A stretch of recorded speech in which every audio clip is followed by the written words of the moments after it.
Weight loss surgery is in your rearview mirror and you're moving forward. You've lost the weight you want to lose and now you want to stop the weight loss and stay where you are. How do you do this? How do you stop the drop? Stay right where you are. Gail, Isabel, and I have answers for you. Looking to change up your vitamin routine? ProCare has a new multivitamin soft chew that comes with 3 delicious fruit flavors. With flexible dosing, you can accommodate your whole family's vitamin needs, and it even includes iron. Paired with calcium chews and our new protein powder. Visit ProCareNow.com and use code Susan10 to save 10%. Hi, I'm registered dietitian nutritionist Dr. Susan Mitchell, ex-radio dietitian turned podcaster. You're listening to the Bariatric Surgery Success podcast, episode number 97. I'm here to help you cut through all that health hype, give you accurate science-based nutrition information worthy of the time and the efforts that you're putting in. Step-by-step strategies. I want them to change your life now so you feel well and every day you get out there, you do those things you want to do. This podcast is for you. I'm glad you're listening and I'm glad you're here. Did you know I send out a weekly newsletter with tips and recipes, new products and discounts, and of course the podcast? I like for you, my listeners and readers, to be the first to know about whatever is going on that week. So if you haven't subscribed, you can do so easily on my homepage, breakingdownnutrition.com. Joining me are your favorite bariatric dietitians, Isabel and Gail. Isabel Maples is a registered dietitian and bariatric coordinator with Fauquier Health in Warrington, Virginia. Gail Smith is a bariatric dietitian at the Weight Loss and Bariatric Surgery Institute in Orlando, Florida. You can find both Isabel's and Gail's contact information in the show note. Well, hey, ladies. Hi. Hey, how are you? I'm great. You know, the three of us get asked this question, and it's been asked to both of us several times as we were talking about it. Can I lose too much weight after surgery? Can you eat too few calories? Okay, true. You're probably thinking, really, what did she say? Can I lose too much weight after surgery? I haven't lost what I want to lose. Okay. So it's not as common maybe as slow weight loss or not as common as weight regain after surgery, but it happens. So how low is low when it comes to your weight and how do you stop the drop?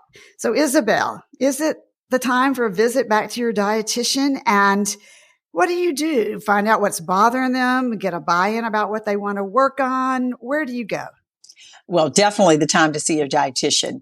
First, as my patient, you and I would talk about what's going on with your eating. Why? What's making it so hard for your body to regulate a healthy weight? I would start by looking at your eating, your food choices, your meal and snack pattern, what's your meal preparation obstacles. We talk about your physical reactions to eating. Is it uncomfortable? What is going on with you psychologically and socially that also may impact your weight or your food choices? But I'm going to be looking at 3 or 4 big things. Are you skipping or delaying meals instead of regularly nourishing your body? And if so, why? Are you drinking so much fluid that you don't have room to eat? You may have to limit yourself to 64 ounces a day to eat more solids instead of going a gallon a day of water. Or is your weight low because you're dehydrated and you're not drinking enough? And here's a big one. How's your mental health? Uncontrolled depression, anxiety, psychosis can all interfere with managing meals, as can eating disorders. Well, I can see totally why listening to what you're saying and as you're going through these questions that you would ask from both a nutrition and a mental health perspective, it's really clear to me that this is a time to get back with your RD. So, Gail, are you concerned about carb intake? Is it often too low? And do you have an amount of carbs that you don't want someone to drop below each day? And then after you look at that, I want you to go to a second point is when you've talked about carbs, are you looking at a blockage or a malabsorption? Yes, Susan. A lot of our patients that are overweight have been on all kinds of diets, like the keto diet, which is very, very low carbohydrate. So sometimes they think after bariatric surgery, they need to continue with that. So we try to tell them in the pre-op stage that that's not the best diet for them. Healthy carbs, yes. Sugary carbs, no. But definitely we try to get a healthy amount. And when they can try to aim it, again, depends on how far they are out from surgery. At first, they may only be able to get 20 carbs in, and that may seem like a lot at first, and then 30. So it does depend on their height, weight, age. But generally, I usually say don't go too much below like 30, 20, and try to get up to about 60. And once they're further out from surgery, it may be all the way up to 100, 120. But concentrate on healthy carbs. Lack of carbohydrate causes lack of energy.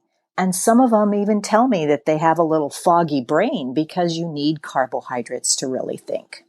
And I don't think most people are aware of that. They are so, I'll call it carb phobic, if you will, that they think, it's carbs are my problem. I should never have them. Therefore, I'm going to cut them super low. And then they feel like they're dragging Fanny down the road, 'cause exactly. they're exhausted. Definitely. So I love that you're saying that foggy brain, it's real. It is real. And they laugh at me because they're having it, oh, okay, I'll eat a little bit of a healthy, whole grains and cracker, or maybe even just some fruits or some veggies, something. Yeah, real food that you love, real food that tastes good. Exactly. Imagine. But the other thing too that you asked me to touch on was maybe there may be a blockage or something that's causing them to lose weight really quickly. They're throwing up all the time. Things aren't passing through. So that's a red flag. And we try to tell them up front, if these things are happening, you need to get in and see us, call us, right away. We'll make you a priority and we'll see you. And again, see your dietitian. She can review what you're eating, help you if you're having some constipation issues and things like that. Yeah. Great points.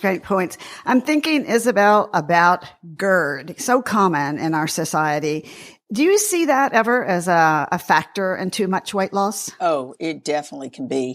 Anytime eating is uncomfortable, when you've got a just digestive distress like diarrhea, nausea, acid reflux, you're going to hesitate to eat, or maybe you're going to hesitate to eat enough at a meal. So whether you call it gastric reflux or GERD or heartburn, it can be confused with feelings of fullness. You may feel the reflux and think it's your body telling you you've eaten enough. So that's hard, but diet changes can help with heartburn, like some simple ones like don't skip meals, eat about every 4 hours, avoid irritating foods like caffeinated beverages, spicy foods, alcohol, and foods that are hot or cold temperature-wise might interfere with that too. Don't lie down for about 2 hours after eating. And then look at your medications. Don't take stomach irritants like aspirin, Advil, Aleve. And maybe you're not taking an anti-reflux medication. Maybe you need to be. And if it's not working and you are taking one, then talk to your doctor about changing it. I agree. And what I love about this is even though bariatric nutrition is very specific for this particular surgery, but it's also very personalized, as you just indicated, by all the different questions and points you need to assess for each person based on their own status, because no two people are the same. And it's not a pat answer of this is what you feel, this is the problem. It's not necessarily the case, as you were just saying. Definitely. So in our Science 101 today, let's get just a little bit deeper and talk about how you determine what a good weight is for someone after surgery. So Gail, in your clinic, talk about how you determine with a patient this goal for them. Well, I always ask them what is their desired body weight so we can get that out in front right away to see if it's way too low or maybe not enough. But I usually tell them that I look at and I use the NIH BMI tables. BMI stands for Basic Metabolic Index, and the NIH stands for the National Institute of Health tables. And the healthy weight that I use is at the 25th BMI, which is at the end of normal weight, beginning of overweight. And I explain to them that their typical weight loss is only going to be about 60 to 70% of their excessive body weight for the sleeves and the gastric bypasses, and a little bit more, 70 to 80 for the duodenal switch patients. Now, excessive body weight being calculated as taking their current weight today, minusing that weight for their height at that 25th BMI. So what I look at is like 5'4" would be 145 at the 25th BMI. And then from that, you subtract that from their current weight, and that is their excessive body weight. And you take 60 to 70% of that weight, and that's what they can expect to lose. That makes a lot of sense. And I think it helps people to understand, how does someone come up with this number? It's not just pulled out of the air, or if someone says, oh, you're going to lose this much weight. Again, it is very personal as to how much weight you're going to lose. And I love the fact, and Isabel, I want to bring this back to you too, that Gail gets her patients involved. Where is it you want to be? What is your dream for this? And is it reality? What is your take on getting them involved with their own goal and success? And how do you go about it, especially if there's an eating disorder mentality in the play here? Yeah, good point. And definitely involving the patient is mandatory. It can help the patient too to understand which factors, which behaviors, which food patterns may contribute to that excess weight loss. I like to ask what your family and friends are saying, because they may be really uncomfortable with how you're eating. Potential solutions may be big impact changes that people could do to stop the drop, but those changes might be hard to implement. Like I might say, oh, eat more often. And you might say, oh no, it's so uncomfortable. Or eat more at one time. Oh no, I can't do that. But small changes can also add up to big benefits. So sometimes those are easier points to tackle, some small changes that just nudge you towards the results you want instead of doing everything at one time with a big switch. I love that. All right. So great. As we start to wrap up, you know that every time I like you to give a tip to our wonderful listeners that's just for them, a takeaway today that they can use to help them stop the drop, maintain, let's say they've reached where they want to be and that's where they want to stay. I want to hear from each of you. What's the number one thing you'd say to them today? Gail? Well, Susan, Isabel, I sound like a broken record. Oh, never.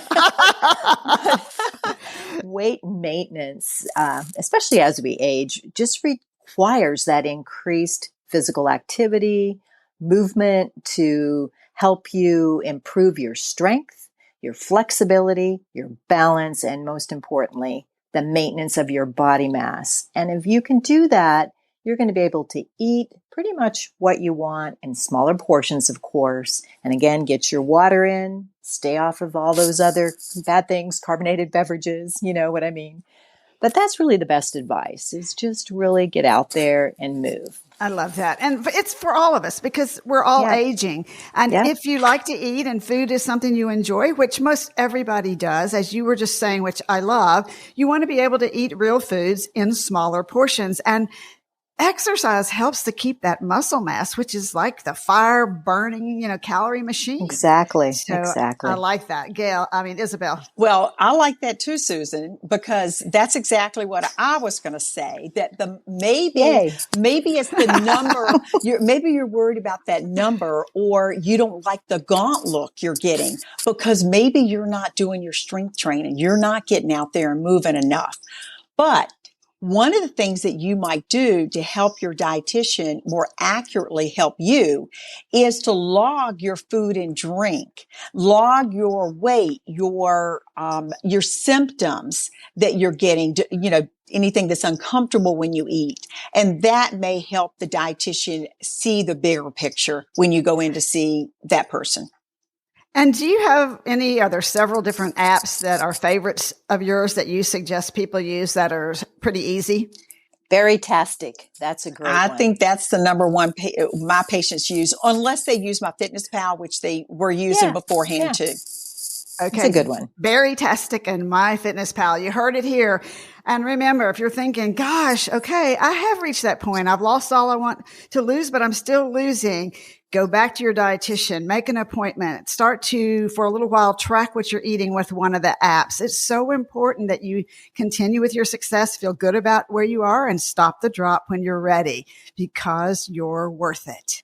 Bariatric Surgery Success with dietitian Dr. Susan Mitchell is produced and owned by Practicalories, LLC. All rights reserved. Remember, the content provided on this podcast is for information purposes only and doesn't create a patient-provider relationship. It's intended to provide reference material and is not designed to provide medical advice. Please consult your healthcare provider regarding any medical issues you have relating to symptoms, conditions, diseases, diagnosis, treatments, and side effects. Podcast guests express their own opinions, experience, and conclusions which do not necessarily reflect or agree with the host, Dr. Susan Mitchell, or Practicalories, LLC.